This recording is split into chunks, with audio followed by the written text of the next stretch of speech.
ہماری پوری ٹیم، ہمارے سارے ویورز عزادار ہیں جی اور حقیقی عزادار ہیں. اگر ان کے ذہن میں کوئی ایسی غلط فہمی یا کوئی سوالات ہیں تو انشاءاللہ پوری کوشش کروں گا کہ اطمینان بخش جواب ہمارے ویورز تک بھی پہنچ جائیں انشاءاللہ. کیونکہ یقیناً جیسا انہوں نے کہا تھا کہ ایک سوال ایک تک نہیں بلکہ گھر گھر میں ٹیکنالوجی کا زمانہ ہے، بات یہ بالکل صحیح، انشاءاللہ گھر گھر تک بھی وہ پیغام انشاءاللہ ضرور ضرور. مولانا صاحب آپ کا بہت بہت شکریہ، آپ یہاں پہ بیٹھے. جی شکریہ. تو جی ہاں ناظرین، یہاں پہ رفیق السیدین رضوی صاحب جو ہے تشریف لا چکے ہیں پروگرام میں ایک موقع میں، جو ہریانہ فرید آباد سے تعلق رکھتے ہیں، اور ان کا جواب دینے کے لیے آج ہمارے ساتھ اسٹوڈیو میں موجود ہیں مولانا احسان حیدر جوادی، جو ان کے سوالوں کا جواب دیں گے. میں آپ سے ملاقات کروں گا یہ سوال جواب کے سلسلے کے بعد.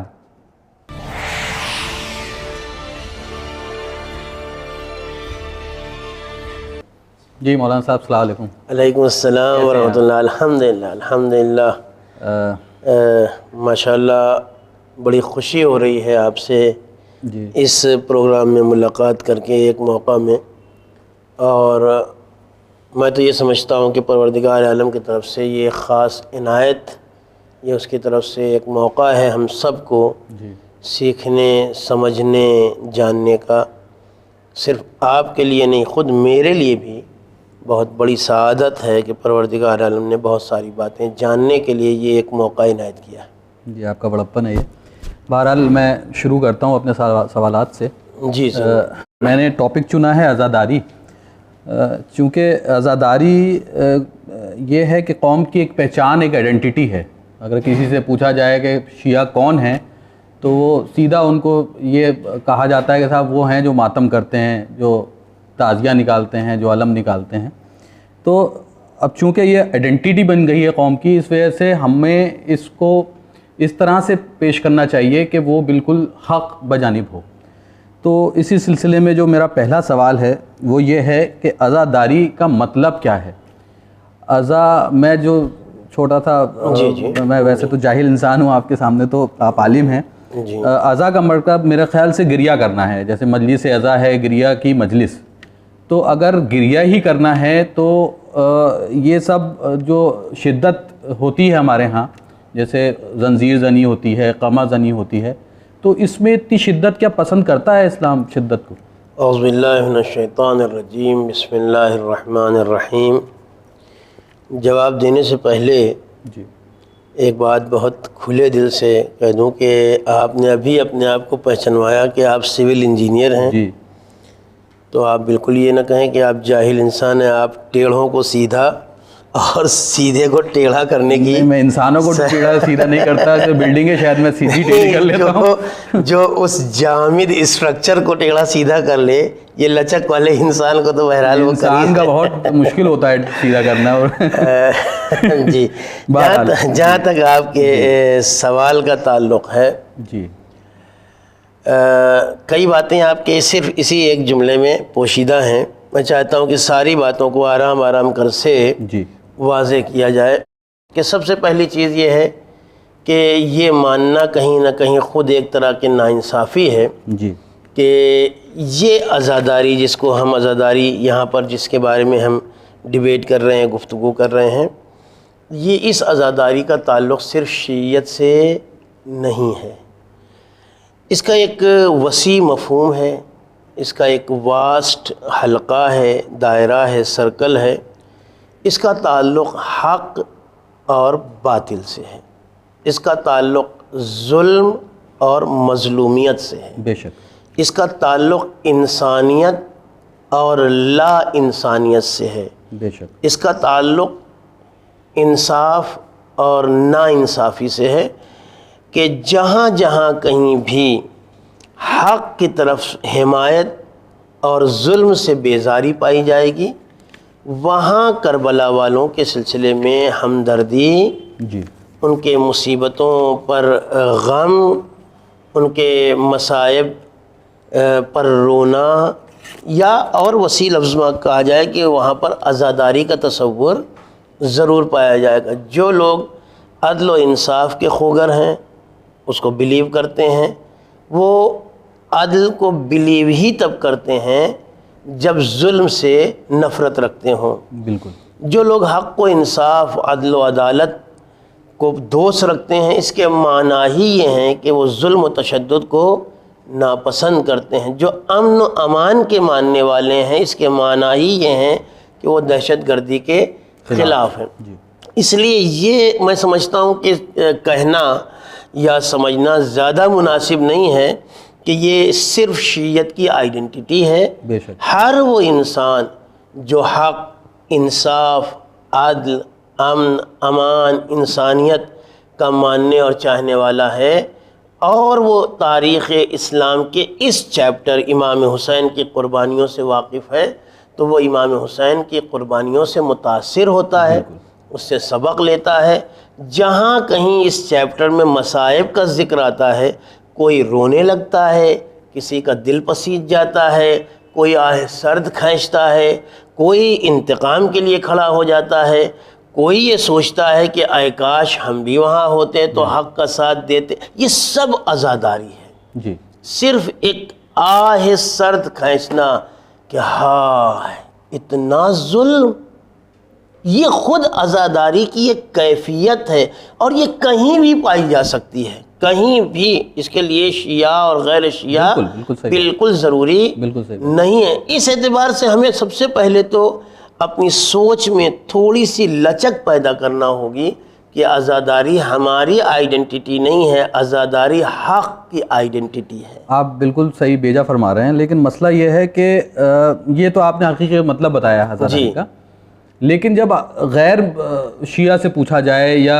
کوئی ایسا ہے جو جہاں عزاداری نہیں ہوتی یا ہوتی بھی ہے تھوڑی بہت، جی تو اس سے پوچھا جائے کہ یہ کون سا مسلمان ہے، اگر پوچھے تو مسلمان ہے تو کون سا مسلمان ہے، جی تو وہ بولے گا وہ والا مسلمان ہے جو اپنے آپ کو ماتم کرتا ہے، پیٹتا ہے، روتا ہے، جو علم اٹھاتا ہے۔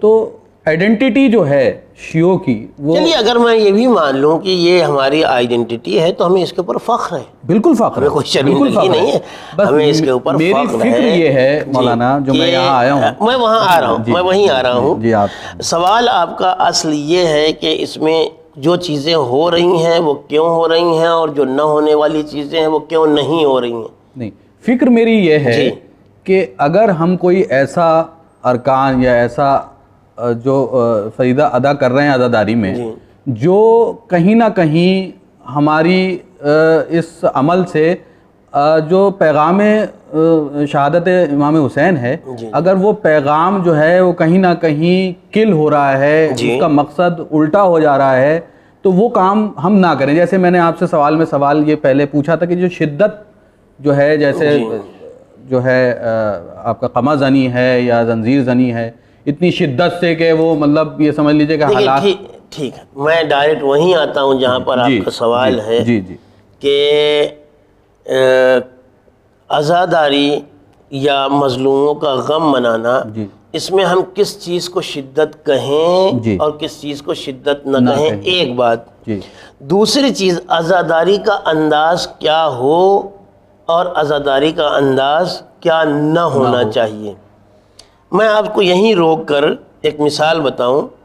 جسٹ لاسٹ ایئر، یہ جو ابھی محرم گیا ہے، اس کے پچھلے والے سال میں ہندوستان سے باہر کہیں گیا تھا عشرہ مجالس کے سلسلے میں۔ ایک دن رات میں ہم لوگ مجلس سے واپس جا رہے تھے، جہاں میں رکا ہوا تھا وہاں، تو ایک جگہ میں نے دیکھا کہ آرکیسٹرا اور میوزک کی بہت زوردار آواز آ رہی ہے، اور لائٹیں جل رہی ہیں، اور جھم جھم جھم جھم لائٹ ہو رہی ہے۔ تو میں پہلی مرتبہ اس علاقے میں ہی پہلی مرتبہ گیا تھا، تو میں نے، جو صاحب میرے میزبان تھے، میں نے ان سے پوچھا کہ یہ کیا ہو رہا ہے بھائی، یہ رات میں اتنی دیر میں؟ تو انہوں نے کہا کہ یہ مارننگ ہو رہی ہے، ان کے گھر میں کوئی مر گیا ہے تو کسی کا یہ غم منا رہے ہیں۔ وہ لوگ بھی basically as per religion they were Christian. They were Christian. میں جس ماحول میں پلا ہوں اور خاص طور سے پڑھتا رہا ہوں، میں بچپنے سے کرسچنس کو جانتا ہوں، میرے کافی دوست کرسچن رہے ہیں، کہیں نہ کہیں آج بھی کرسچن سے حل و ہائے ہوتا رہتا ہے۔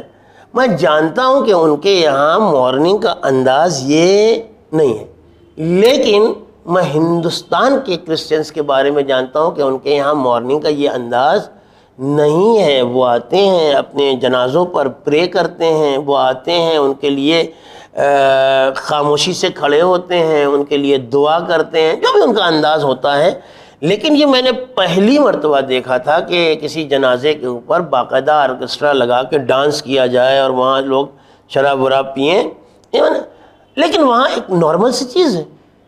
وہاں ایک بالکل اگر یہ نہ ہو تو گویا گھر والوں کو اور پسماندگان کو کوئی صدمہ ہی نہیں ہوا، کوئی افسوس ہی نہیں ہوا ان لوگوں کے مر جانے کا. تو اب یہ یہاں کے کرسچنز کہیں کہ وہ غلط ہیں، وہاں کے کرسچنز کہیں کہ یہ غلط ہیں، اور ہم ایک تیسرے آدمی فیصلہ کرنے کے لیے بیٹھ جائیں کہ ان دونوں کرسچن میں کون صحیح ہے کون غلط ہے. تو یہ بات انصاف کی نہیں. ایک ہے غم، ایک ہے غم منانے کا انداز. غم اپنی جگہ پر مسلم ہے کہ کسے غم کہتے ہیں. غم اسے کہتے ہیں کہ جس سے رہ جانے والا متاثر ہوتا ہے. مصیبت، غم، سوگ، صدمہ، جو بھی لفظ استعمال کریں، ایک اس کو منانے کا انداز ہوتا ہے. انداز ڈفر کر سکتا ہے. ابھی بھی میں نہیں بتا سکتا ہوں کہ آپ کا تعلق، جو ہمارے یہاں دیہات میں اگر کسی کے گھر میں کوئی مر جاتا ہے تو وہاں کی عورتوں کے رونے کا جو انداز ہوتا ہے، بڑے شہر میں آپ بالکل دہلی سے قریب ہیں، دہلی میں اگر کوئی آدمی مر جائے، خاص طور سے دہلی میں ڈیفنس کے علاقے میں، یا وہ جو بالکل ایک کیٹیگری کا علاقہ سمجھا جاتا ہے، یا ہمارے یہاں بامبے میں اگر کوئی کولابا سائڈ میں اگر کوئی مر جاتا ہے تو کیا ان لوگوں کو غم نہیں ہوتا ہے؟ ان لوگوں کو صدمہ نہیں ہوتا ہے؟ ان کا باپ مر جائے گا تو وہ باپ نہیں ہے، ان کی اولاد مر جائے گی تو وہ اولاد نہیں ہے. ہو سکتا ہے کہ وہ دیہات کی عورت ان لوگوں کو دیکھ کے نفرین کرے کہ ان لوگوں کا خون سفید ہو گیا ہے، یہ لوگ اپنے ہوش میں نہیں رہ گئے ہیں، ان لوگوں کو محبت نہیں رہ گئی ہے. اور ہو سکتا ہے کہ ان علاقوں میں رہنے والے ان لوگوں کو کہیں کہ پاگل ہو گئے ہو کیا؟ موت ایک طبیعی ایک فطری چیز ہے، یہ آدمی جو گیا ہے اس کو جانا ہی تھا، اس کے لیے یہ انداز اختیار کرنا مناسب نہیں ہے. تو نہ وہ آدمی ان پر کمنٹ کر سکتا ہے کہ تمہیں غم نہیں ہے، نہ یہ آدمی ان پر کمنٹ کر سکتا ہے کہ غم کا یہ انداز نہیں ہے. ہر ایک پر، بلکہ میں سمجھتا ہوں اس کا تعلق سماج سے بھی نہیں ہے، اس کا تعلق انڈیویجول سے ہے کہ کس کے اوپر کون سی غم کا اثر ہوتا ہے، کون سے غم کے انداز کس کے اوپر طاری ہوتا ہے. ہم خود، میں اپنے لیے کہہ رہا ہوں، آپ کے لیے نہیں کہہ سکتا ہوں، کبھی کبھی مجلس پڑھتا ہوں، پورے مصائب پڑھ لیتا ہوں، عوام رو رہی ہوتی ہے، مجمع رو رہا تھا، مجھے بھی غم ہوتا ہے، ظاہر سی بات میں تذکرہ غم کر رہا ہوتا ہوں، لیکن وہ کیفیت طاری نہیں ہو پاتی جو کبھی کبھی 2 جملہ مصائب پڑھنے کے بعد ایسا لگتا ہے کہ میری سانس رکی جا رہی ہے، میری آواز نہیں نکل رہی ہے، اور خود ہمارے اوپر ایک غم کا تاثر ایک الگ قسم کا پیدا ہو جاتا ہے. تو نہ ہم اپنے اس انداز کو یہ کہہ سکتے ہیں کہ وہ غلط ہے، نہ اس انداز کو یہ کہہ سکتے ہیں غلط ہے. ہاں، جہاں پاس آپ کی بات تھی اور جس کی وجہ سے میں آپ کے اندر بے چینی بھی دیکھ رہا ہوں، ہمارے یہاں غم ہو یا خوشی ہو یا جو بھی ہمارے مذہبی امور ہیں، اس میں ایک بات کا خیال رکھنا ہم سب کی شرعی، اخلاقی، دینی ہر اعتبار سے ذمہ داری ہے کہ ہم اپنے ہر انداز کو ایکسپوز کرنے، ظاہر کرنے میں یہ دیکھیں کہ ہمارے ائمہ طاہرین علیہم السلام کے سامنے جب اس طرح کا مرحلہ آیا تھا تو انہوں نے کیسے ریئیکٹ کیا تھا. ان کی اولاد مری تو کیا کیا، ان کا باپ اس دنیا سے گیا تو کیا کیا، ان کے بھائی مر گئے، وہ لٹ گئے تو انہوں نے کیا ریئیکٹ کیا. یہ چیز ہمارے ذہن میں وہ ہمارے آئیڈیل ہیں. جی، لیکن آپ بالکل یہ نہیں کہہ سکتے ہیں کہ ایک آدمی جس طرح سے رو رہا تھا، خود اہل بیت کے گھرانے میں بھی مصیبتوں کے وقت، سوگ کے وقت، غم کے وقت سارے نمونے ہمیں ایک جیسے نہیں ملتے ہیں. امیر المومنین علیہ السلام کی شہادت ہوئی، یا اس سے پہلے صدیقہ طاہرہ سلام اللہ علیہا کی شہادت ہوئی، اس میں جیسے ہی شہادت کی خبر ملی، امیر المومنین کا ایک گریے کا انداز تھا، تھوڑی دیر کے بعد گریے کا انداز بدل گیا. کیوں؟ اس لیے کہ جب پہلی مرتبہ کسی کو آپ کسی کے مرنے کی خبر دیں تو ایک الگ سا عالم ہوتا ہے. تھوڑی دیر کے بعد اب آپ کو معلوم ہو چکا ہے کہ آدمی مر چکا ہے، تو اب تھوڑا سا انسان اپنے آپ کے اوپر قابو پا لیتا ہے. تھوڑی دیر اور گزری, جب آپ بیوی کو غسل کر رہے تھے, اس وقت ایک خاص مصیبت سے دوچار ہوئے, اب رونے کا انداز الگ تھا.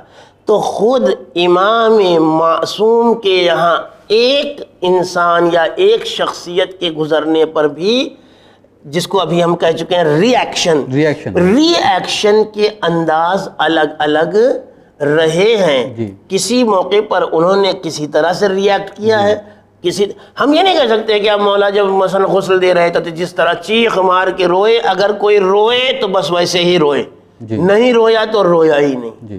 جیسے آپ کی باتوں سے واضح ہوا نا کہ ایکشن جو ہے وہ ضروری ہے. اب گریہ کرنا ہے تو آدمی روتا ہے, اگر خوشی ہوتی ہے تو تالی بجانے لگتا ہے, تو یہ ایموشنز باہر آ جاتے ہیں. لیکن ہمارے ہاں جو ماتم ہے, چاہے وہ ہاتھ کا ہو, چاہے زنجیر کا ہو, قمع کا ہو, یہ باقاعدہ ایک ارینجمنٹ کر کے ماتم کرنا. ہاں, میں آپ کی بات بالکل صحیح ہے کہ آدمی کو اتنی شدت, مطلب اتنی مطلب گریہ میں اس کو اتنا وہ طاری ہو جائے, غم طاری ہو جائے کہ وہ اپنے آپ کو مارنے لگے, وہ ہے حقیقی ماتم. میں مانتا ہوں کیونکہ اس کے ایموشنز پہ وہ حاوی ہو گئے. لیکن باقاعدہ ارینجمنٹ کر کے, باقاعدہ یہ کہ 6 انچ کی چھری چاہیے ہمیں, وہ پوری تلوار چاہیے, یہ سب جو ہیں. اچھا, دوسری بات اس میں یہ ہے, میں ایڈ کروں کہ ایک کسی مرد کا نامحرم کے سامنے سینے کو برہنہ کرنا حرام قرار دیا گیا شرع میں.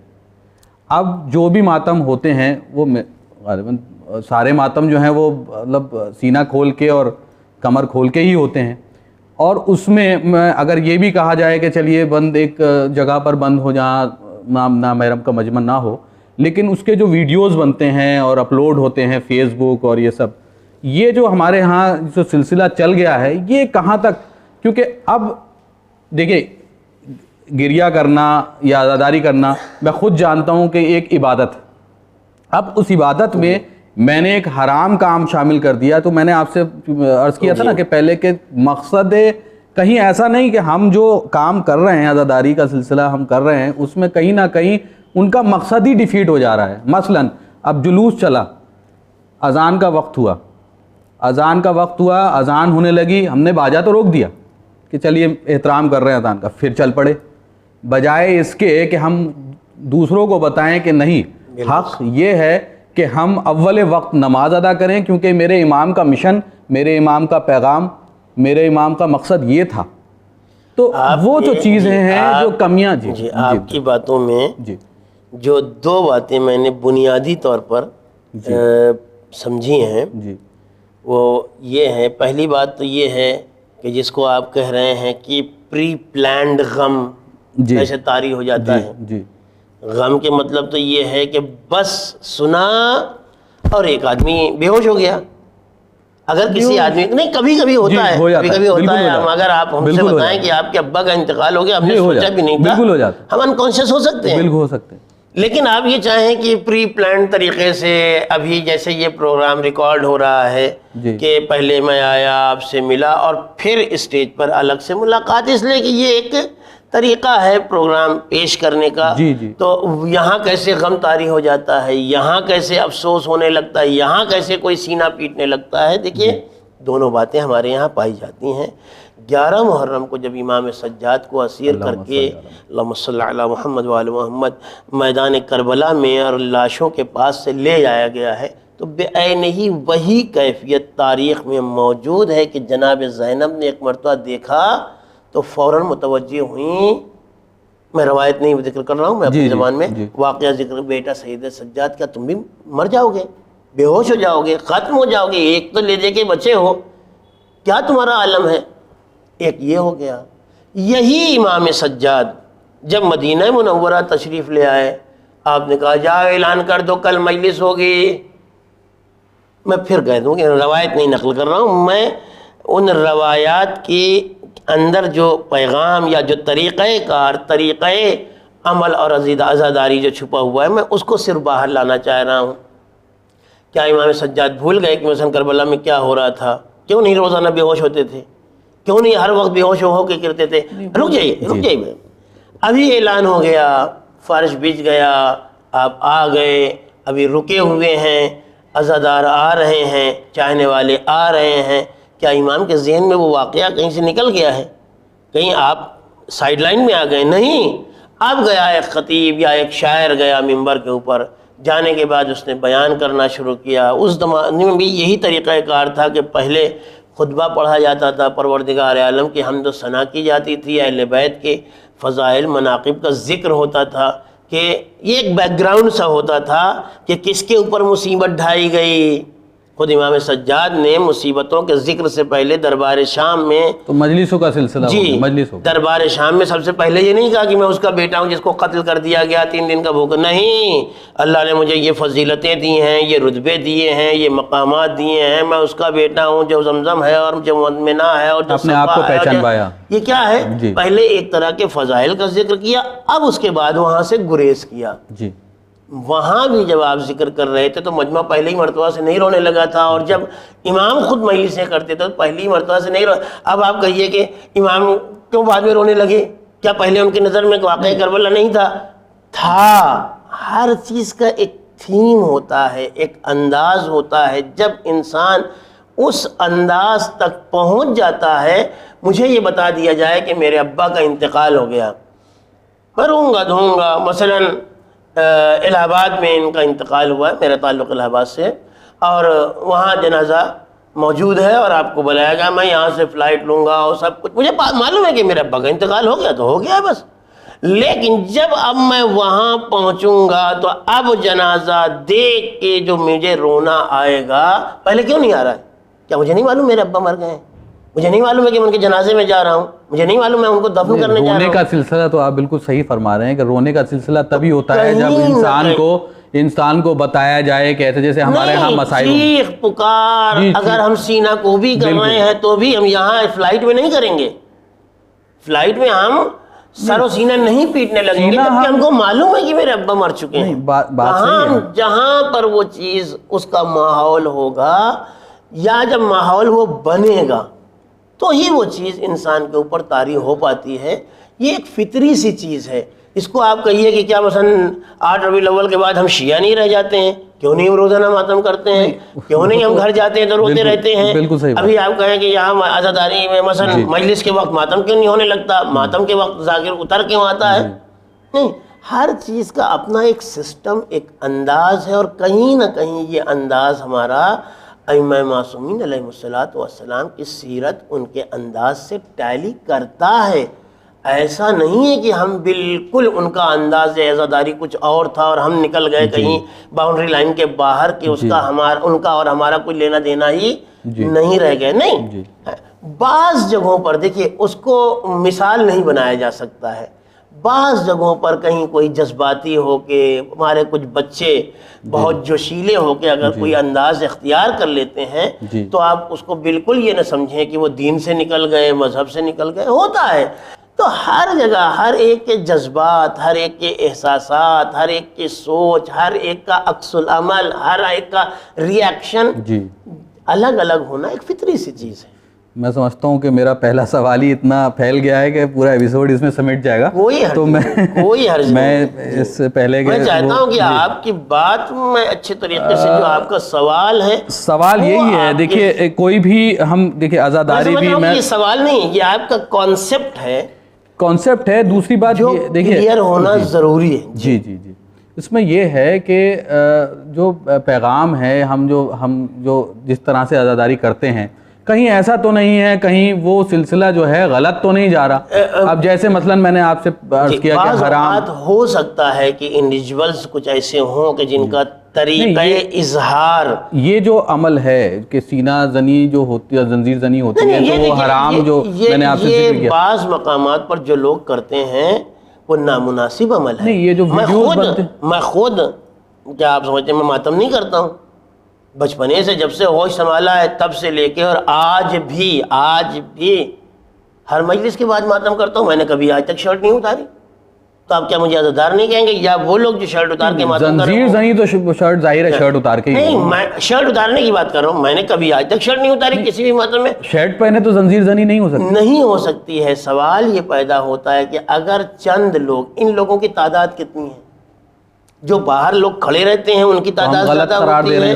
جی ہم غلط قرار دے رہے ہیں. غلط اور صحیح کی بات نہیں ہے. بات یہ ہے کہ اگر کچھ لوگ وہ کر رہے ہیں تو آپ اس کو ہمارے بیسکس یا ہمارا اسٹرکچر مت تصور کریں. بیسکس اپنی جگہ صحیح ہے, بالکل صحیح ہے. آپ اس کو ہمارا اسٹرکچر یا انفراسٹرکچر آپ بالکل قرار نہ دیجئے. ہم اپنے بچوں کو سمجھاتے ہیں, ہم اپنے بچوں کو سکھانے کی کوشش کرتے ہیں, بہت ساری جگہوں پر مانتے بھی ہیں. بہت ساری چیزیں, دیکھیے کوئی بھی چیز ہو, بہت ساری چیزیں وجہ بن جاتی ہیں.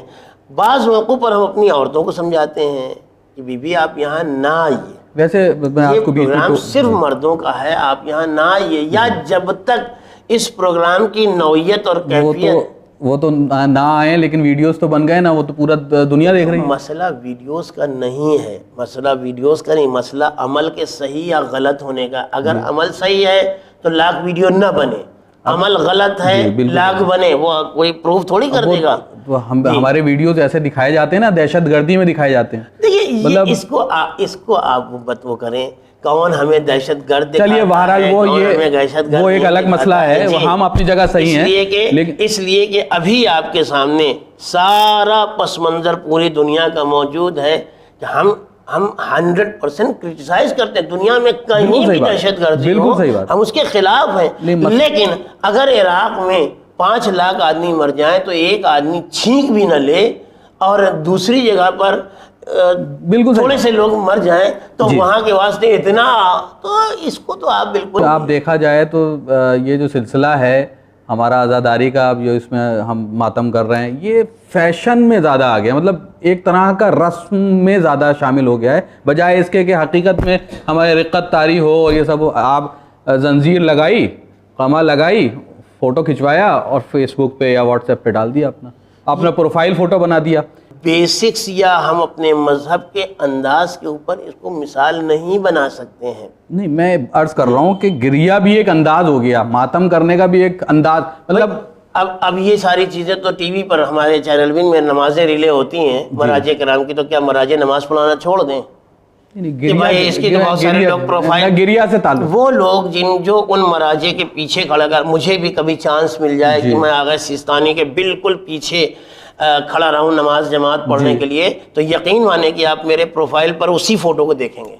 نہیں, وہ ایک اس کے یہ مطلب نہیں میں آغا سیستانی کے پیچھے نماز ہی اس لیے پڑھ رہا تھا کہ میرے فوٹو کھینچے اور میں اس کا پروفائل بناؤں. بات الگ ہے. بات یہ ہے کہ آپ ماتم بھی کر رہے ہیں, خون میں لت پت ہیں, اور اس میں آپ نے فوٹو کھنچوایا جو ایک طرح کا, یہی تو میں کہہ رہا ہوں کہ آپ یہ کہہ سکتے ہیں کہ آپ کا خضوع و خشوع کہاں چلا گیا, آپ نیت کہاں چلی گئی, رکوع و سجود کہاں چلے گئے, کہ آپ فوٹو, آپ یہ سمجھ رہے ہیں یا دیکھنے والا یہ سمجھ رہا ہے. کوئی انسان اتنا بچکانا اب نہیں رہ گیا کہ وہ اپنے آپ کو ایک فوٹوگرافی کے واسطے اتنی تکلیف میں اور اتنی اذیت میں ڈالے گا. اگر ہے تو اس کی سوچ کا علاج ہونا چاہیے, بالکل ہونا چاہیے. اس کی سوچ کا علاج ہونا چاہیے کہ اتنے مشقتوں میں اپنے آپ کو ڈال رکھا ہے ایک فوٹو کھنچوانے کے واسطے. ارے کوئی یہ سیٹ تھوڑی ہے کہ ہم بیٹھ جائیں, لو بھائی یہ فوٹو کھینچو, لائٹ بھی جل رہی ہے, یہ بھی ہے وہ بھی ہے. دوسرا سوال میں عرض کرتا ہوں آپ سے. اب ہم جو ہمارے ہاں ذاکرین ہیں اس کو کوئی سرٹیفیکیشن نہیں دیتا کہ کوئی وہ عالم, کیونکہ ممبر ایک ایسی جگہ ہے, ایک پلیٹ فارم ہے جس سے ہم درس لیتے ہیں, اور وہ درس ہم یہ سمجھتے ہیں کہ ذاکر مجلس پڑھ رہا ہے تو وہی سب کچھ ہے, وہ میرے مولانا ہیں. اب وہ چاہے وہ مولانا ہیں بھی کہ نہیں ہیں, بس وہ ذاکر حسین ہے.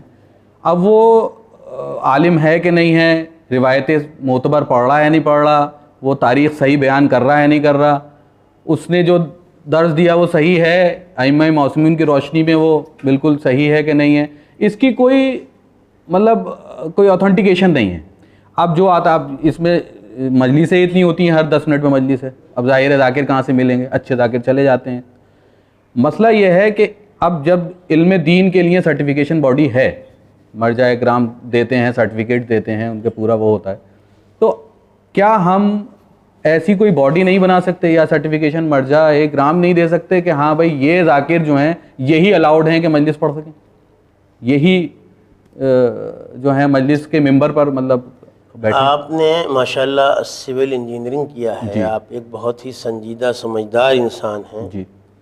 ایک مرتبہ میں نے سنا تھا, میں یقینی نہیں ہوں کہ یہ قانون اسی طرح ہے جس طرح میں بیان کر رہا ہوں کہ اگر کوئی پلاٹ 33 گز سے چھوٹا ہو، 33 یارڈ سے چھوٹا ہو، تو پھر اس آدمی کو سرکاری طور پر نقشہ پاس کروانے کی ضرورت نہیں ہے۔ وہ الگ الگ اسٹیٹس میں الگ الگ، ہاں ہو سکتا ہے کہ ہم نے یو پی میں سنا تھا تو شاید 33 رہا ہو، 30 رہا ہو، کچھ رہا ہو، مجھے صحیح طریقے سے وہ فگر یونٹ یاد نہیں ہے۔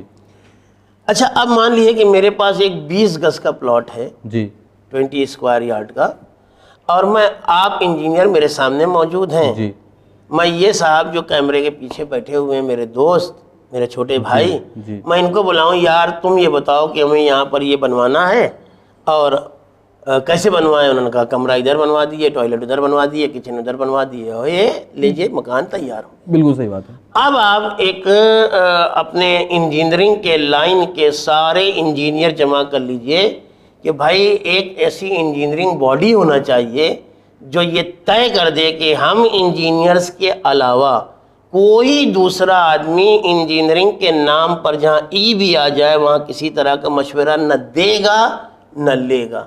اگر میں آپ سے یہ ڈیمانڈ کروں کہ پورے ہندوستان میں کتنے اسٹرکچرز ہیں جو اپنے آپ لوگ بنوا لیتے ہیں، کہیں انجینئرنگ کا نام و نشان بھی نہیں ہوتا ہے، اس کے نقصانات بھی بھگتتے ہیں، بالکل ہوتے ہیں، اخبارات میں چھپتا ہے کہ یہ بلڈنگ کمزور تھی، اس کا اسٹرکچر خراب تھا، میٹیریل خراب تھا، انجینئرنگ کے جو اس کے اصول ہیں اس کے اوپر پوری نہیں تھی، گر پڑی، اتنے آدمی مر گئے، سب کچھ ہو گیا، لیکن آج تک کوئی ایسی باڈی نہیں بن سکی کہ بغیر کسی انجینئر کے مشورے کے کوئی اسٹرکچر کھڑا نہ ہو جائے۔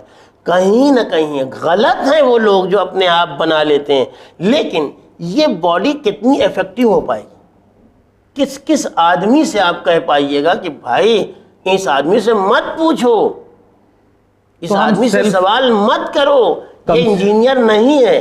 کہاں تک آپ یہ کہہ پائیے؟ نہیں کہہ سکتے ہیں۔ ہمارے ساتھ بھی مجبوری صرف یہی ہے، ہم عوام کو متوجہ کرتے ہیں کہ بھائی جس طریقے سے میڈیکل پرسکرپشن آپ ایک ڈاکٹر سے لیتے ہیں، جس طرح سے آپ انجینئرنگ کی باتیں آپ کو انجینئر سے سوال کرنا چاہیے، جس طرح سے آپ آئی ٹی ڈپارٹمنٹ میں ایک اس کے آئی ٹی انجینئر سے سوالات کرتے ہیں، ویسے ہی یا مثلا ایک کانفرنس آپ کریں انجینئرنگ سے متعلق تو ہم کو نہ بلائیں گے، آپ مولانا بہت عزت دار آدمی ہیں، ہم آپ کا ہاتھ بھی چومیں گے، لیکن یہاں انجینئرنگ سے متعلق کانفرنس ہے، وہاں انجینئر آئے گا، یہاں میڈیکل کی کانفرنس ہے، یہاں ڈاکٹر صاحب آئیں گے، آپ بڑے عزت دار ہیں، میں آپ کے پیچھے نماز پڑھ دوں گا، لیکن یہاں اسی طریقے سے اے کاش کہ ہماری عوام متوجہ ہو جائے کہ بھیا صاحب آپ بڑے ہی ہمارے محترم ہیں، آپ بہت عمدہ آدمی ہیں، آپ پروفیسر بھی ہیں، آپ لیکچرر بھی ہیں، یا آپ جو بھی ہیں، لیکن یہ ممبر، یہ کانسیپٹ، یہ سلسلہ جو ہے یہ علماء کا ہے،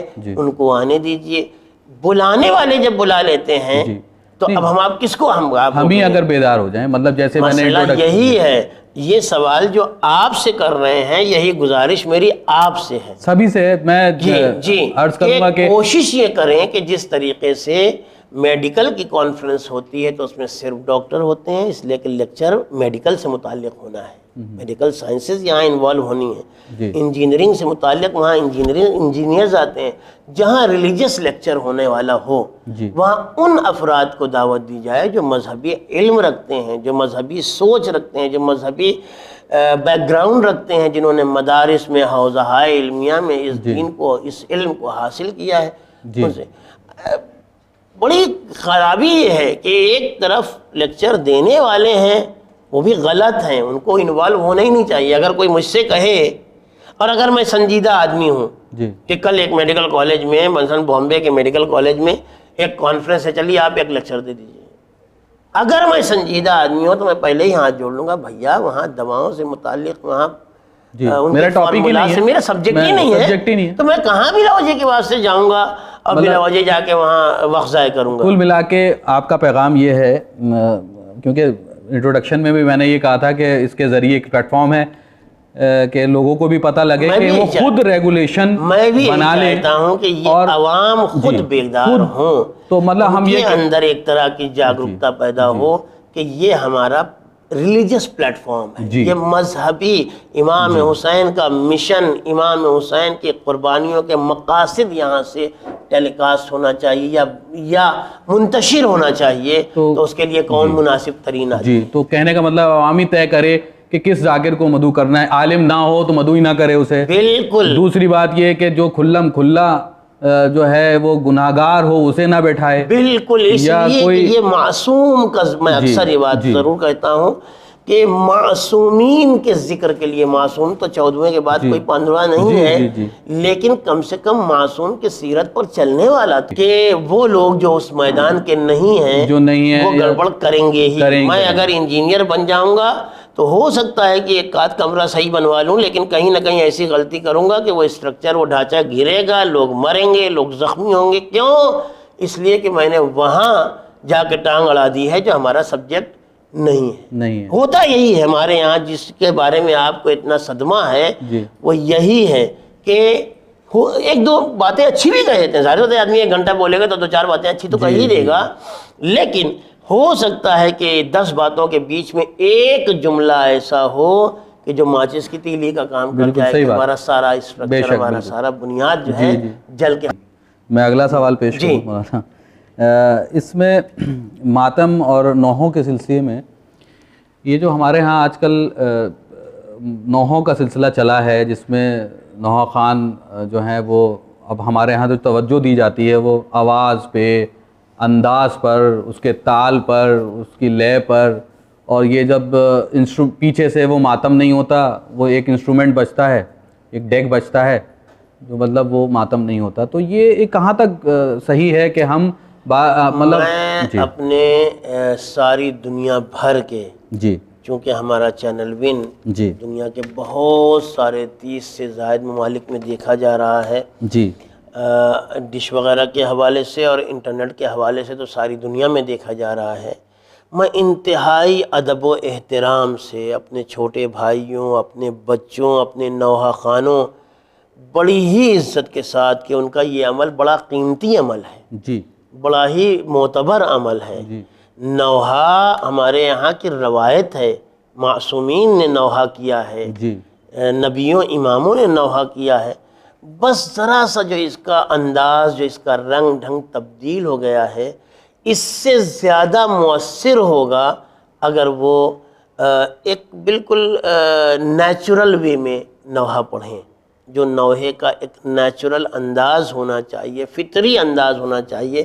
یقین مانے کہ ان نوحوں کا زیادہ اثر ہوتا ہے. مجھے اچھی طریقے سے یاد ہے اور اور آپ بھی دیکھتے رہتے ہیں کہ وہ پرانے مبکی نوحے، ان پہ زیادہ رقت ہوتی ہے، ان پہ زیادہ آج بھی رقت ہوتی ہے. وہ 50 سال سے اپنی جگہ بنائے ہوئے ہیں، ان کو ریپلیس کوئی نہیں کر سکا. اور یہاں نعوذ باللہ ایک ایسا لفظ جو ریلیز ہونے لگا ہے، ریلیز ہو رہا ہے، جو ریلیز ہونے لگا ہے، ایک انڈسٹری جو ڈیولپ کی جا رہی ہے، اس کا نقصان یہ ہے کہ 1 سال بھی نہیں چل پاتا ہے، نہیں چل پائے گا. پچھلے والے سیزن کا ریلیزڈ جو آرٹیکل ہے وہ اگلے والے سیزن تک باقی نہیں. کیوں؟ اس لیے کہ کہیں نہ کہیں وہ ڈھب، وہ انداز، وہ سلیقہ، وہ طریقہ جو ہمارا اصل تھا، اس سے ہم نے کنارہ کشی کر لی. میں ابھی بھی، آپ نے بڑا اچھا کیا یہ موضوع چھیڑا، آپ کے حوالے سے اور اس پلیٹ فارم کے حوالے سے میں اپنے بھائیوں سے، بچوں سے، جو دنیا بھر کے بڑے سے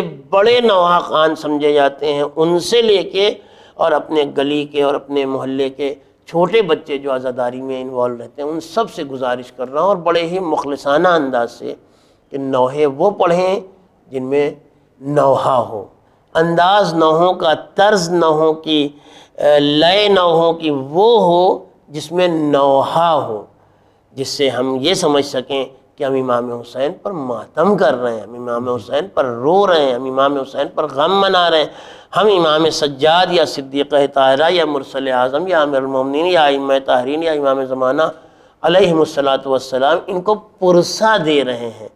پرسہ آرٹسٹک کسی عمل کا نام نہیں ہے، پرسہ ایک خالص. اب یہ جو انسٹرومنٹ بجتا ہے، میں انہیں کسی چیز کا نام لیے بغیر میں کہنا چاہ رہا ہوں کہ وہ کون سا انسٹرومنٹ ہے، کہ یہ کسی آرٹ کا نام نہیں. پرسہ دینا کسی ہنر کا نام نہیں ہے.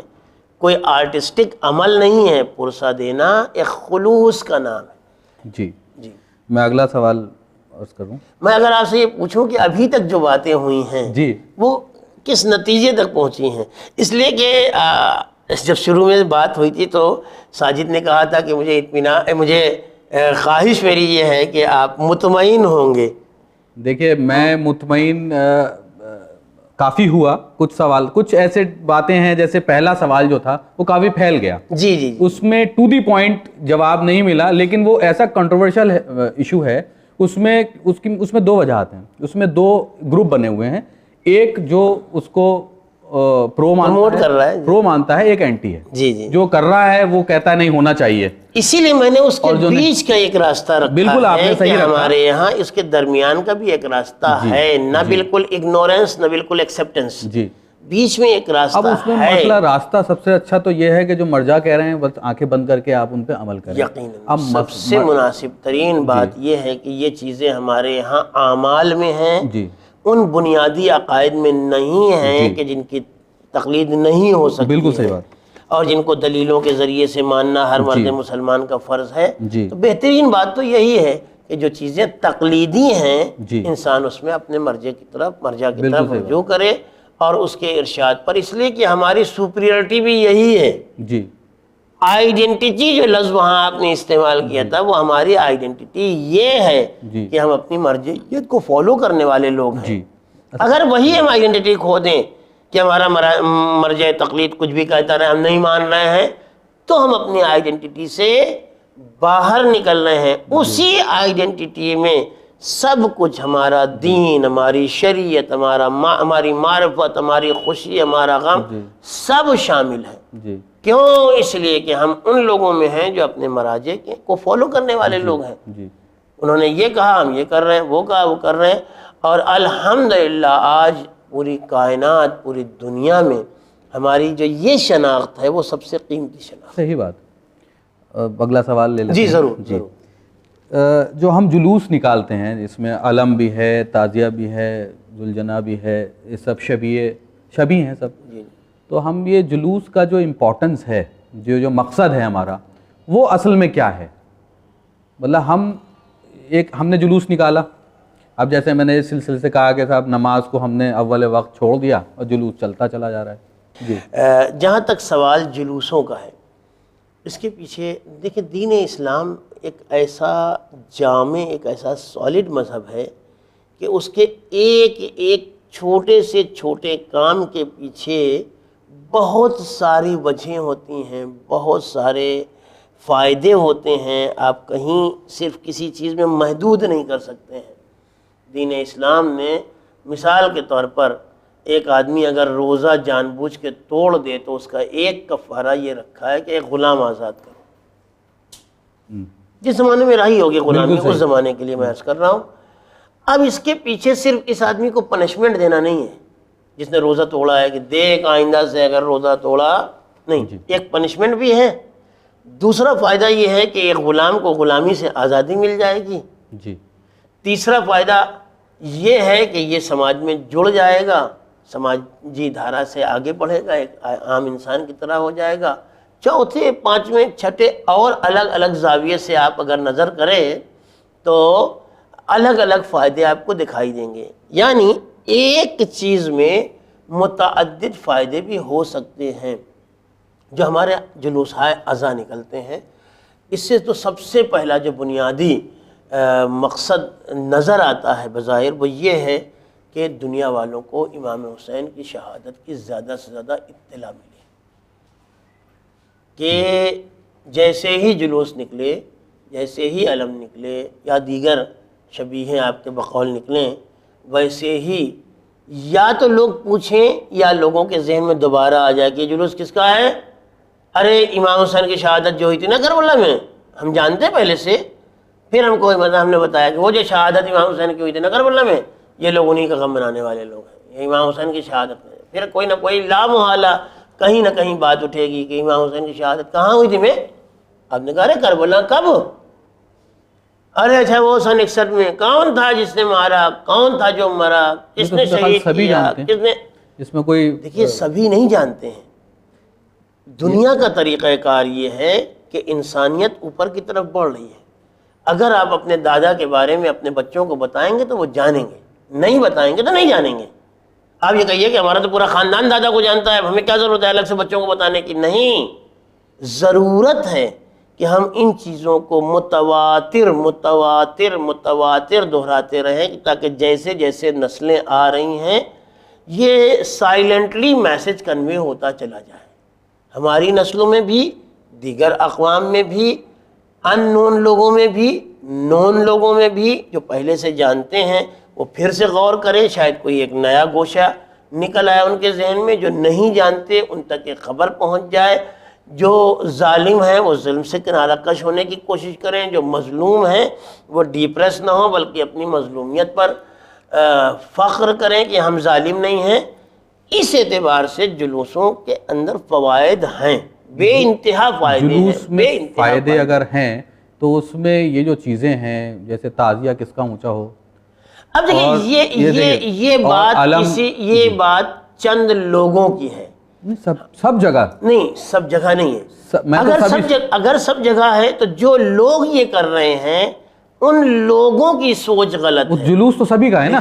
دیکھیں امیر المومنین علیہ السلام نے ارشاد فرمایا تھا ایک مقام پر کہ جو لوگ لوگوں سے, دینداروں سے دین سمجھنا چاہتے ہیں وہ بیچارے بھٹک جاتے ہیں. جو لوگ دین سے دینداروں کو پرکھنا چاہتے ہیں صحیح وہ جج کر پاتے ہیں کہ آیا یہ آدمی جو اپنے آپ کو دیندار سمجھ رہا ہے یہ دیندار ہے بھی کہ نہیں. کیوں؟ اس لیے کہ اس نے پہلے دین پڑھا ہے. آپ دینداروں کے ذریعے سے دین تک مت جائیے. آپ عزاداروں کو دیکھ کر آپ یہ ڈیسائیڈ مت کیجئے کہ یہ عزاداری صحیح ہے کہ نہیں صحیح ہے.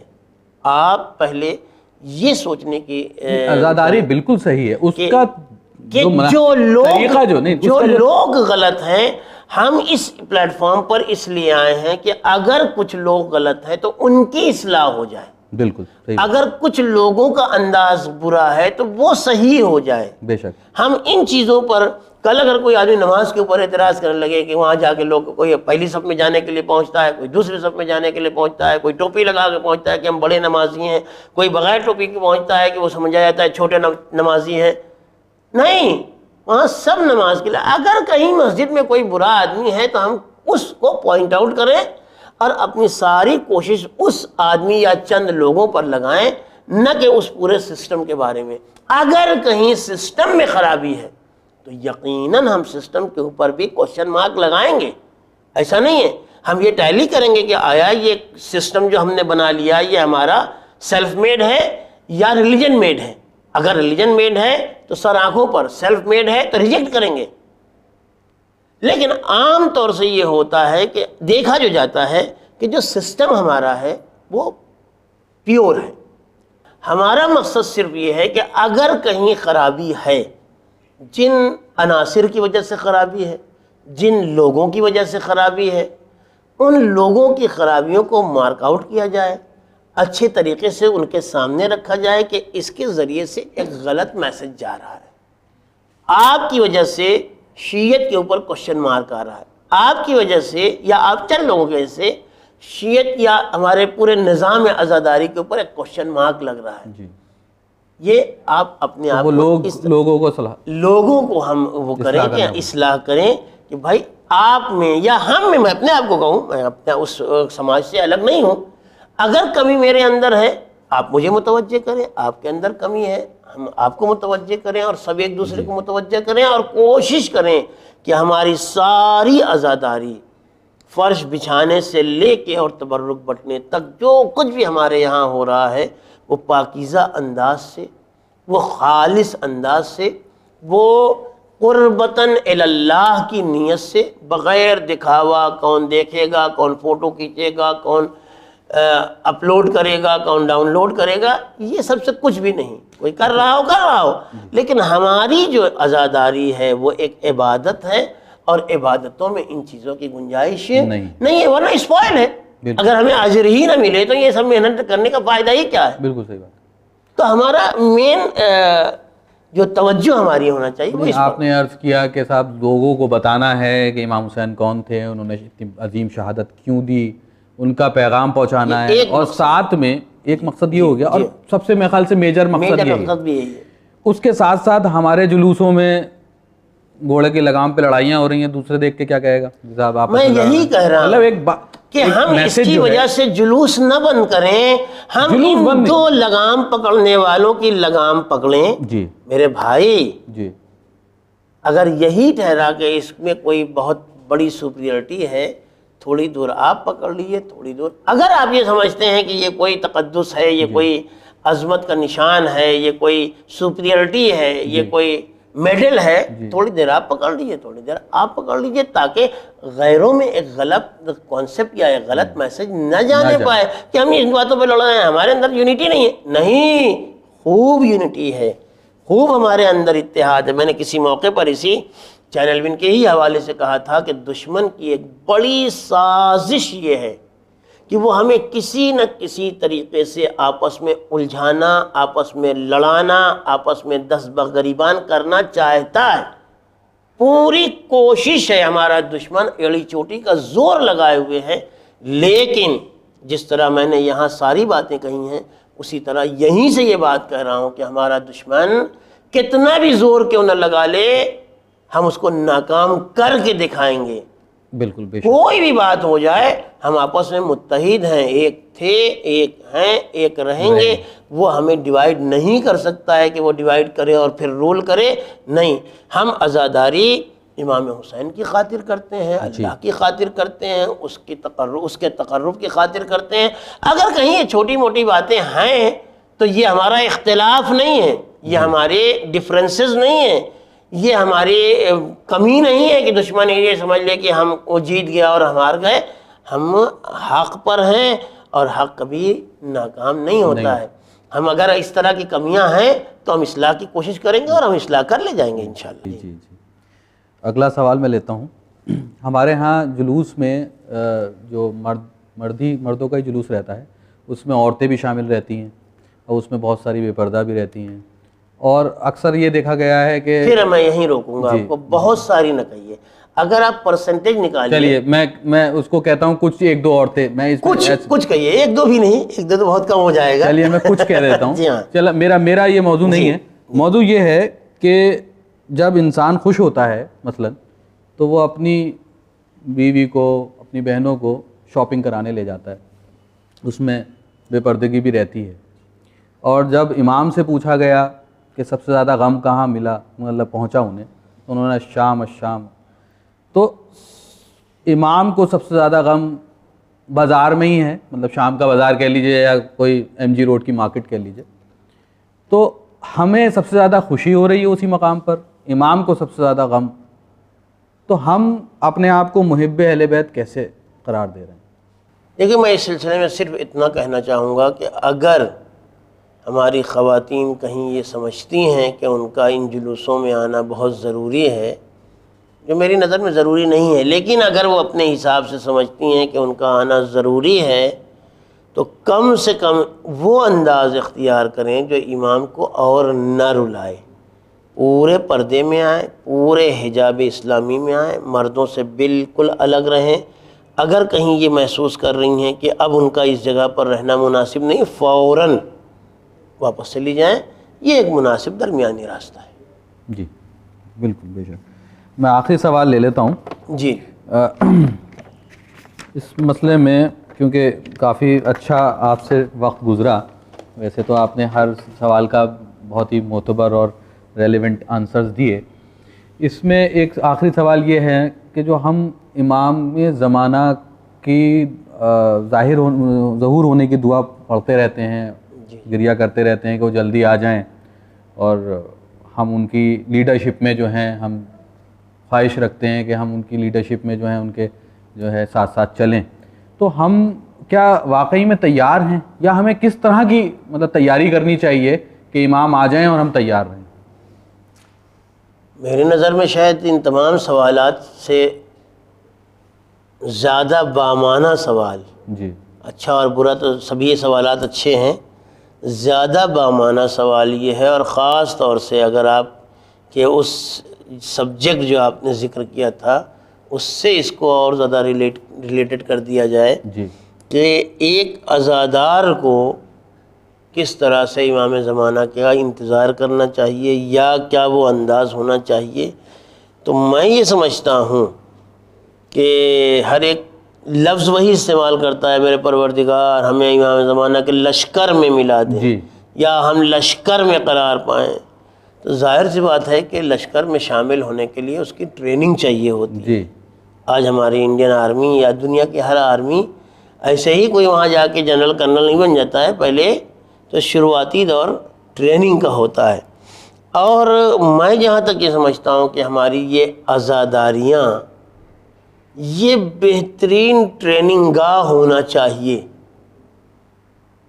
افسوس کے ساتھ کہنا پڑتا ہے کہ نہیں ہے، لیکن صحیح معنوں میں یہ ایک بہترین ٹریننگ کا مقام ہونا چاہیے کہ جہاں ایک سویلین کو امام زمانہ کی آرمی میں ایڈمٹ کرنے کے لیے ٹریننگ دی جائے کہ امام کا ظہور ہوگا تو ہمیں کیسے ان کے لشکر میں، ان کے ساتھیوں میں، ان کے جانثاروں میں شامل ہونا ہے. اس کے لیے سب سے بنیادی بات یہ ہے کہ ایک انسان حقیقی طور پر اس کے عقائد، اس کے اعمال، اس کے نظریات، اس کا اٹھنا بیٹھنا سونا جاگنا سب اس انداز پر ہو جو ہمارے وقت کا امام چاہتا ہے. دیکھیے ہر آدمی کی ہائٹ اگر 6 فٹ ہو اور سینہ اتنا ہو اور یہ اتنا ہو تو ضروری نہیں ہے کہ سلیکشن کمیٹی اسے سلیکٹ کر لے کہ آپ کی ہائٹ اتنی ہے. صرف ہائٹ معنی نہیں رکھتی ہے. ہمارے یہاں بھی صرف لباس معنی نہیں رکھتا ہے کہ ہم نے کالا لباس پہن لیا، صرف یہ اہمیت نہیں رکھتا ہے کہ ہم کس جلوس میں شرکت کر رہے ہیں اور کتنی مجلسیں اٹینڈ کر رہے ہیں.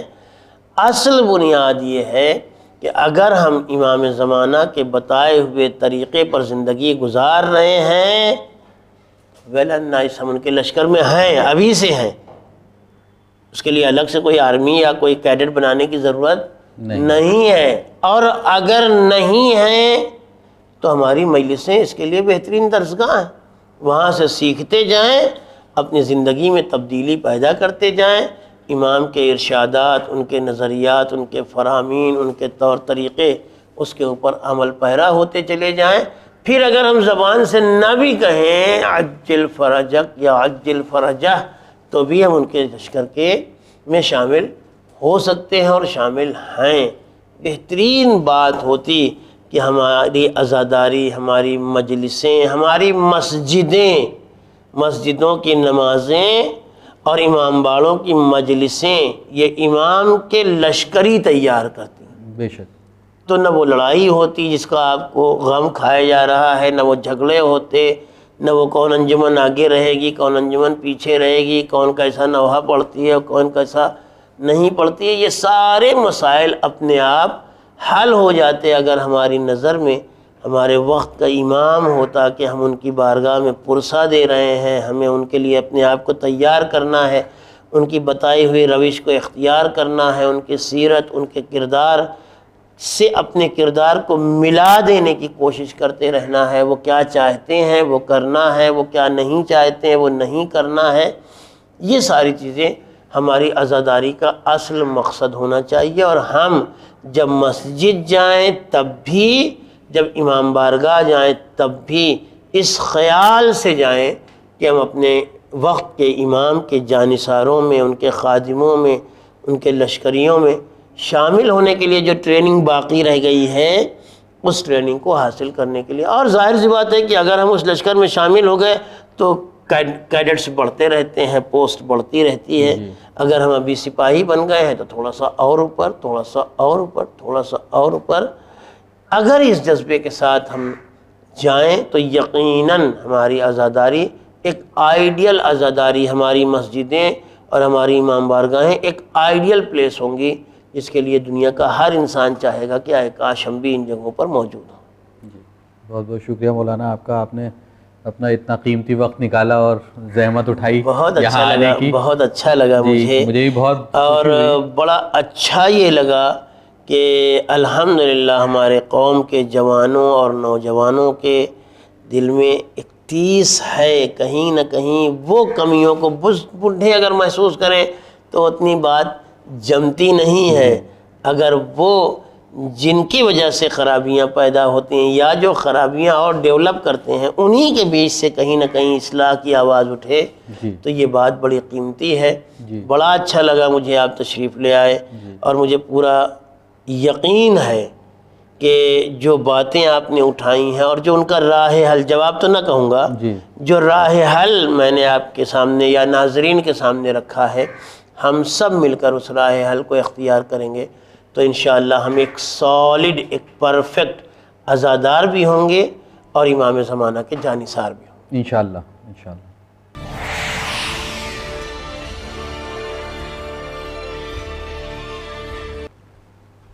جی ہاں ناظرین، ایک بار پھر سے میں ساجد رضوی حاضر ہوں پروگرام ایک موقع میں. تو میں چاہوں گا کہ آپ رفیق رضوی صاحب یہاں پہ تشریف لائیں. جی ہم نے کچھ آپ کے 8 سوال سلیکٹ کیے تھے جس میں آپ نے 8 کے کئی سوال بنا دیے الحمدللہ. لیکن اب میں سب سے بڑا سوال یہی کرنا چاہوں گا کیونکہ آپ ابھی تک سوال چاہ رہے تھے کہ ہمارا آپ کا جواب ملے، آپ اس سے مطمئن ہوں. لیکن اب میرا بڑا سوال ہے، کیا آپ مولانا صاحب کے جوابوں سے مطمئن ہیں؟ جی میں بالکل مطمئن ہوں. اور مولانا نے جس انداز سے اس کو واضح کیا وہ بہت ہی اچھا انداز رہا. یہ بھی پہلے منہ پر تو نہیں کہہ رہے، یہی میں دیکھیے میں نے جو بھی موضوعات اور جو کمیاں تھیں کوشش کی کہ اس کمی کو پوائنٹ آؤٹ کروں، بجائے اس کے کہ افراد یا علاقے یا چیزیں، ان کمیوں میں جو طریقہ اصلاح کا ہو سکتا ہے میری پوری کوشش یہ تھی. اور انشاءاللہ مجھے یقین ہے اپنے ناظرین کے اوپر کہ اگر وہ ہمارا یہ پروگرام، اور یقیناً ہمارا یہ پروگرام دیکھتے ہیں، تو اس حوالے سے جہاں جس کے اندر اگر کوئی کمی میرے اندر ہے تو میں خود اسے محسوس کرنے کی کوشش کروں اور اس کو صحیح کرنے کی، تاکہ ہماری عزاداری دنیا کے لیے ایک نمونہ عمل قرار پائے. تو بہرحال اب یہ میں کہہ سکتا ہوں کہ جو بے چینی آپ کے چہرے پہ تھی اب آپ مطمئن ہیں یقیناً؟ آپ کو کیا لگ رہا ہے میرے چہرے کو دیکھ کر، بے چینی ہے کہ نہیں ہے؟ کبھی کبھی ایسا ہوتا ہے کہ دل کچھ اور ہوتا ہے، چہرہ کچھ اور کرتا ہے بیان. نہیں، میں آپ کی زبان سے سننا چاہ رہا تھا، ایسا نہ ہو کہ میں چہرے کو پڑھنے والا انسان تو ہوں نہیں. میں چہرے کو بنا نہیں رہا، بالکل صحیح چہرہ ہے میرا. آپ ریڈ صحیح کر رہے ہیں، آپ بے چینی نہیں ہیں. اچھا بے چینی نہیں ہے. چلیے بہرحال مولانا صاحب جو ان کے سوال تھے اور سوال دیکھا بھی گیا، یہ ایک ٹرافی ہے چینل مل کی طرف سے ایک موقع کی. تو جو بھی حضرات اس میں پارٹیسپیٹ کرتے ہیں یہ ٹرافی ان کو دی جاتی ہے. میں نے بھی پارٹیسپیٹ کیا ہے تو آپ کو بھی دیا جائے گا انشاءاللہ. 2 نہیں لائے، ایک شکریہ. جزاک اللہ. چلیے یہ آپ نے ایک اپنا پیغام دیا تھا، خاص کر میں پروگرام ایک موقع کے لیے بول دیجیے کہ آپ کا ایکسپیرینس کیسا رہا ایک موقع میں آنے کا؟ ایکسپیرینس بہت اچھا رہا اور میں بہت مطلب خوش ہوں کہ ایک موقع نے مجھے ایک موقع دیا. اور جس کے سلسلے سے جو ہے پورے مطلب جہاں جہاں یہ ٹیلی کاسٹ ہوتا ہے، دیکھا جاتا ہے، وہاں اس سے لوگ جو ہیں وہ درس لے رہے ہیں. جی جی جی چلے بہت بہت شکریہ مولانا صاحب. بہرحال آپ بتائیے کہ ان کے سوال کیسے تھے اور ایک موقع کے بارے میں آپ کیا کہنا چاہیں گے؟ الحمدللہ سوالات بالکل وہ تھے کہ جس سے ان کے درد دل کا احساس کیا جا سکتا ہے کہ آج کا ہمارا نوجوان، آج کا ہمارا جوان ہمارے سسٹم میں جو کہیں نہ کہیں تھوڑی بہت کسی کی وجہ سے اتار چڑھاؤ یا کہیں کمی یا کہیں کوئی نقص کسی کی وجہ سے، ایک پرٹیکولر پرسن یا تھوڑے سے لوگوں کی وجہ سے ہے، اس کے بارے میں خود ہمارا یوتھ ہی، ہمارے جوان ہی پریشان ہیں اور وہ اس کی اصلاح چاہتے ہیں، وہ اس کو درست کرنا چاہتے ہیں. اور یہ ابھی میں پہلے بھی کہہ چکا ہوں، یہ ایک بڑی بات ہے کہ جہاں سے خرابی لگ رہا ہے کہ شروع ہوتی ہے وہیں سے اس کے اصلاح کی فکر بھی ہو رہی ہے.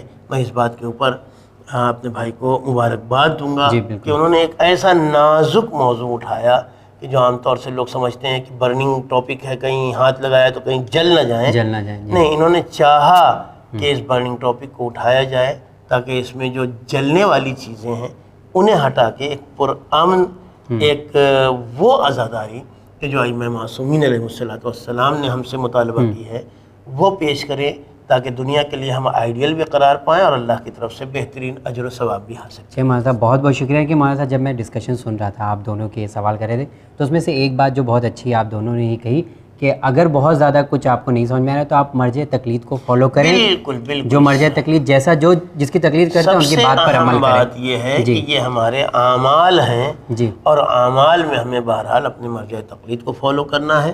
لہٰذا ہم ان سے گائیڈ لائن لیتے رہیں، ان کی تقلید کرتے رہیں، انہیں فالو کرتے رہیں، اس یقین اور اعتبار کے ساتھ کہ وہ نائب امام کی حیثیت رکھتے ہیں، وہ ہمیں وہی سکھائیں گے جو ہمارے وقت کا امام چاہتا ہے۔ جی مولانا صاحب بہت بہترین طریقے سے آپ نے پیغام بھی دیا۔ مولانا صاحب آپ کا بہت بہت شکریہ۔ شفیق رضوی صاحب آپ کا بھی بہت بہت شکریہ، آپ کافی دور سے ہمارے پروگرام میں ایک موقع میں آئے، چینل میں آپ کا بہت بہت شکریہ۔ تو جی ہاں ناظرین، ایک موقع جنہوں نے پایا وہ ہریانہ فرید آباد سے رفیق السیدین رضوی صاحب تھے، جنہوں نے اپنے سوالات بھیجے اور ایک موقع حاصل کیا۔ ہمارا ایم، ہمارا آبجیکٹو، ہمارا مقصد صرف ایک ہے۔ ایک موقع چینل ون کے ذریعے ایک موقع یہ دیا جا رہا ہے کہ اگر آپ کے اندر کوئی بھی سوال ہیں تو وہ سوال کو آپ روکیں نہیں، بلکہ وہ سوال کو ہمیں ای میل کریں اور اس کے جواب حاصل کریں، نہ کہ آپ ای میل نہ کریں اور سوال رکھے رہیں اور کسی طریقے کا جھگڑا اور لڑائی سماج میں ہوتا رہے۔ اگر آپ بھی چاہتے ہیں ہمارے پروگرام ایک موقع کا حصہ بننا تو اپنے سوالات ہمیں ای میل کر سکتے ہیں۔ ہمارا ای میل ایڈریس ہے emwin786@gmail.com۔ زیادہ معلومات کے لیے آپ ہمیں کال بھی کر سکتے ہیں، ہمارا نمبر ہے 9619667578۔ دین اور آخرت کی زیادہ معلومات کے لیے لگاتار دیکھتے رہیے چینل ون پیغام انسانیت۔ شکریہ، خدا حافظ۔